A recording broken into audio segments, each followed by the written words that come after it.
I'm in a town I don't know.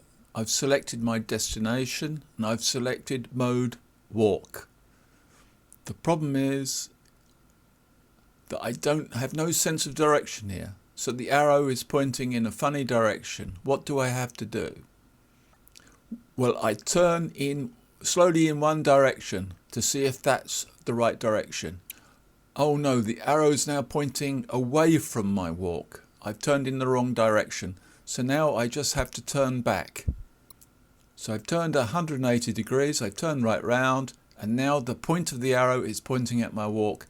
That's the direction I need to start. I'm holding the phone vertically in front of me, and off I go. I can now start my walk.